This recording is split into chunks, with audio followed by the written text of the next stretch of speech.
This is part 2 of my awakening story. I told you guys I have a lot of side quest stories and how I became a reader, so I figured I would break this up a little bit to go into further detail. Something that I want to point out while I was pulling cards for myself and trying to accumulate messages and how to utilize that and the things that I was going through. So when I first started pulling cards for myself, I kept getting the Death card in tarot, and it is one of the most confusing, controversial cards in the deck, and it is also the most misinterpreted. So in my opinion, the Death card is probably one of the most important cards. If you don't get the Death card at least once in your life, you're not doing life right. And of course, being a new reader, when I first pulled the card, I was thinking to myself, oh no, this can't be good because it doesn't look like a pleasant experience type of card. And I would say it wasn't a fun experience. Transformation is not fun, but with every ending comes a new beginning. I wrote my own interpretation on the Death card over last summer, I believe. And a concept that I lean towards and something that I clairvoyantly hear when I see the card is memento mori, which means remember you must die. Harry Potter fans, you'll know what I'm talking about. And in the scene with Harry Potter, when he does die, he comes back to life. And it's a whole new cycle for him and everyone around him. It's like a completely new experience that's all interconnected. So a significant shift that I experienced when pulling the Death card for myself in a personal reading was when I became homeless. In my first awakening story video, I talked about how I left an abusive relationship and it pushed me into an awakening. So while I was going through the court process, I tried to obtain a restraining order for myself to protect myself. And there was so much back and forth going on. We had a shared apartment, but that wasn't our original agreement. I told him that I would help him get him back on his feet, but he refused to leave. And so the best situation the court saw was for me to leave my own home. And I was couch surfing, going to family members' houses. I was dating someone at the time, staying at their house, and also a boat in Seattle on Lake Union. So before the divorce process even started, I did separate myself quite a few times in about 3 years, and I lost count how many before that. But during those few years when I was getting the spiritual call, I was having a lot of dreams, and one of those dreams in particular was about tiny homes. I was in a huge field and there were a bunch of tiny homes in the background. And there's a lot more detail into that, but you get the gist. So during my time being unhoused, I walked around the marina a lot. I liked to look at the boats and the houseboats and watch the sunrise and the sunset at the marina. And the person I was with pointed to a particular houseboat that I fell in love with. And at the time, it was a very windy day. I had my tarot cards in my pocket, and the star card flew out of my pocket while we were admiring this houseboat, and I took that as a synchronicity. And from there, I put in my journal as a manifestation that I wanted to be a property manager. So growing up, I was always interested in real estate. Even when I was in cosmetology school, I always figured that my career would shift altogether eventually. And my uncle is a broker and owns his own real estate investment company. And my dad worked property management in the construction field with him for many years. And growing up, if we ever wanted to make extra money, we would call my uncle and he would make us do the grunt work. It was not fun work. It was the dirty work where you're cleaning tenants' places that don't take care of their homes, or you're doing yard work, all kinds of stuff. And even during my divorce process, I needed to make some extra income, so I worked for him for a little bit. So while that manifestation was playing out in the ethers, I was making art on Procreate, and I turned them into stickers and magnets, did a little bit of watercolor, uploaded them so I could sell them as digital prints on Etsy. that wasn't making enough, and so I ended up getting into DoorDash, and then I started dog walking on Rover. Now, one of my first clients and most consistent client was this French bulldog named Champ.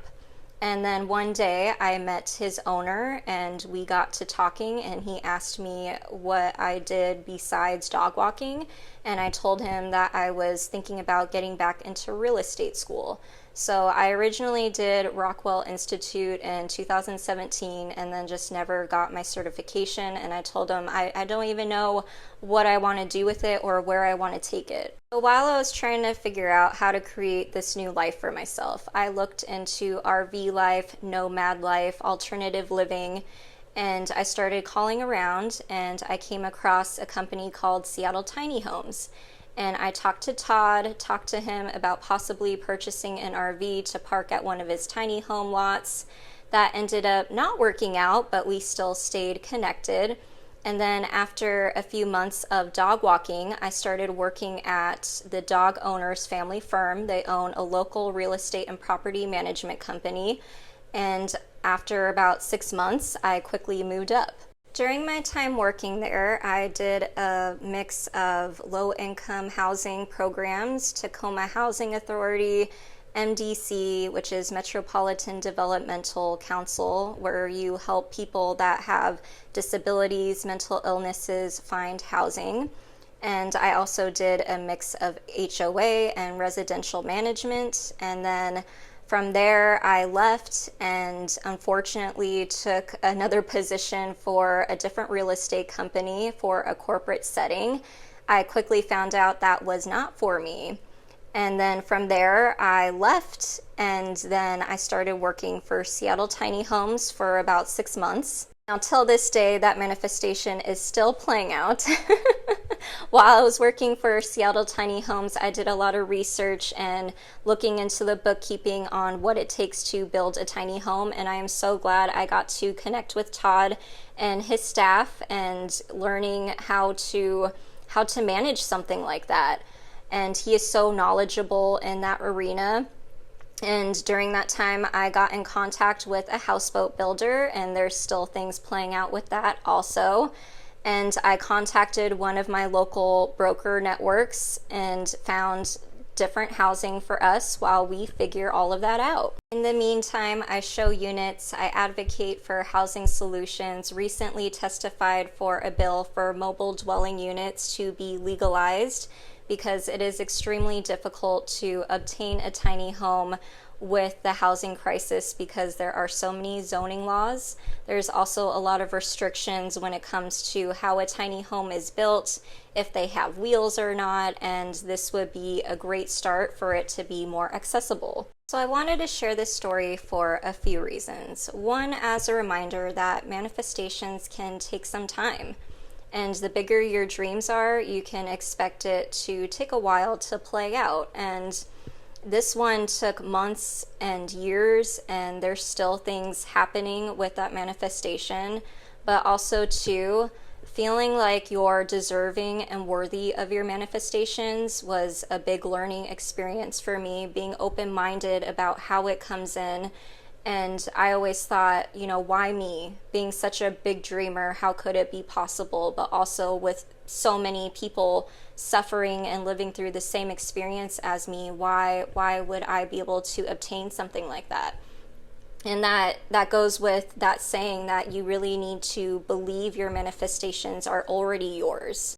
So I know this is not your usual video that you come across YouTube on how I made $10,000 in a week or how I manifested my dream home without paying for anything.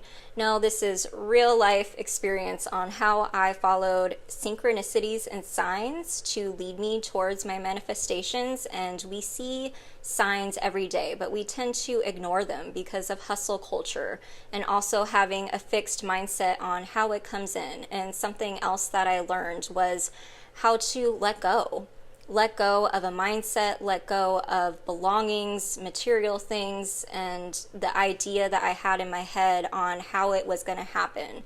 And that comes with that control factor, and also not not going into fear and being open to making space for your manifestations. Now, coincidentally not, and I say that because I believe energy attracts energy, and there's a reason why you meet the people that you meet, but my tarot mentor also experienced homelessness in her life, and something that she said has stuck with me, that it wasn't difficult to be homeless.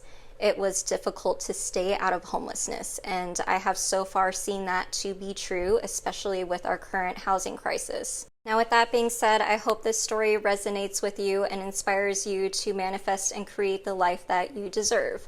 We're going to end this video with some housing statistics.